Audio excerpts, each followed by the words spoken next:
Hello everyone and my dear subscribers. This video might be out of ordinary, but quick real talk for a second. I just wanted to say thank you. This video is sponsored and that honestly wouldn't have happened without you watching, liking, and supporting the channel. I don't take that lightly at all, so seriously thank you for being here. With that said, let's jump into my experience with my first ever Western style MMORPG, Diablo Immortal. Alright, so if you've been playing Diablo Immortal lately, or if you took a break, this is a huge update you're going to want to pay attention to. Blizzard just dropped the first and last king, and honestly this is probably the most important story update the game has had since launch. You're essentially following Albrecht's journey as his army continues to push forward, and your role is to track him down and deal with the threat head on. Quick lore explanation on Albrecht. Albrecht is the young son of King Leoric and Queen Acela of Honduras. When the demon Diablo was imprisoned beneath Tristram, he slowly began corrupting the kingdom from below.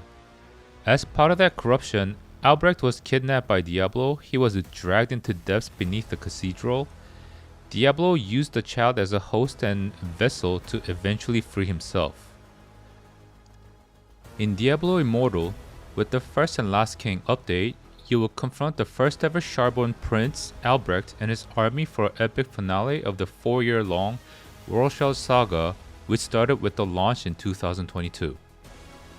Moving on, as you move through the story, you'll travel across areas like Barotomes and Einstieg Bailey, which features a lot more cinematic quest moments than we usually get. There's a heavier focus on storytelling here, more scripted scenes, more atmosphere, and it really feels like things are building towards a major confrontation. Gameplay wise, this is also where you'll run into siege style battles and several new boss fights. There's a lot going on during these encounters and they definitely feel more chaotic and intense than standard quests. Alongside the main story, this update also finishes off the Charvel Wilds. The 2 new subzones officially complete the region, which is great if you're someone who likes full exploration or clearing everything out on the map. They blend in well with the existing areas and give you more reasons to stick around instead of just rushing objectives. We also get new Heliquary bosses, and these are clearly designed to push players a bit harder. The fights are more demanding, with mechanics that reward coordination and punish mistakes. So if you enjoy challenging group content, this is definitely a highlight. December also brings a couple of seasonal events worth checking out. First is Battle Pass 47, Greenfrost Masquerade.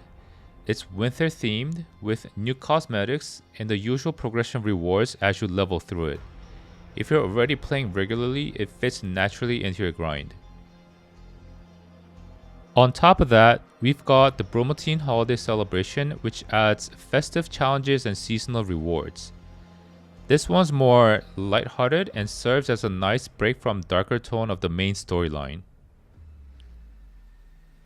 And finally, there's the World of Warcraft crossover celebration, which brings in some fun extras. You'll be able to grab Lich King and Sylvanas inspired cosmetics from Phantom Market, which are probably going to be big draws for longtime WoW fans. There's also Cutthroat Basin AV8 PvP mode, where everyone has balanced power levels.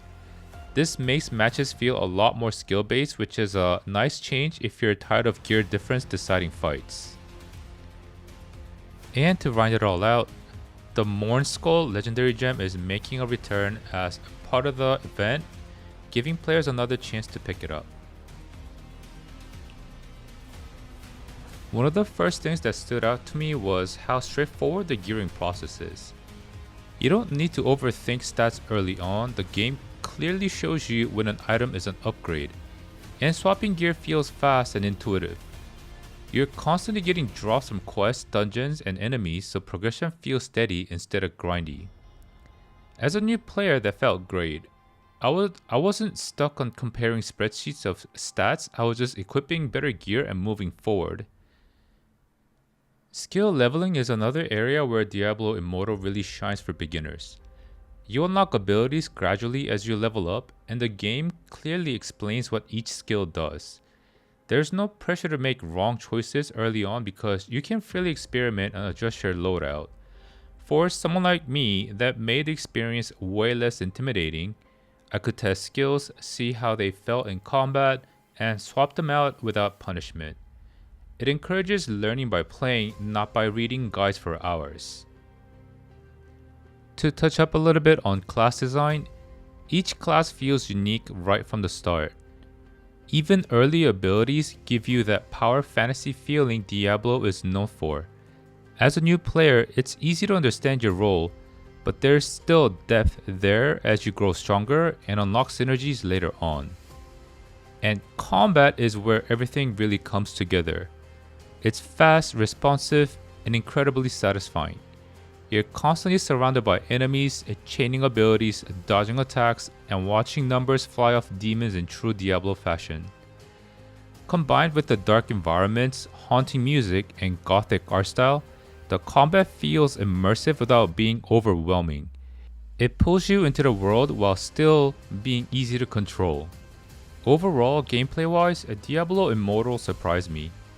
The gearing system is easy to understand, skill leveling feels flexible and forgiving, and the class design and combat fully embrace Diablo's dark iconic theme, all while staying accessible for newcomers.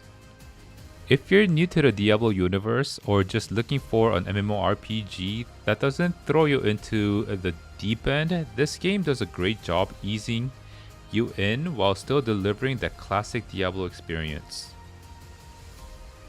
This update officially wraps up the Worldstone saga, which is the story Diablo Immortal has been telling ever since launch. It finally puts a period for chasing fragments, dealing with corrupted rulers, fighting over the Worldstone.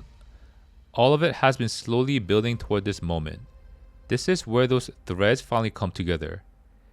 This is not just another chapter, this is an epic conclusion, and it sets a clear line between what the game has been about up till now and what comes next. Also, it's packed with winter events including limited time offers and WoW crossover, which already started on the December 24th, so I would suggest you guys to download the game for free and check out this update. Thank you very much for watching, see you guys next time. Bye bye.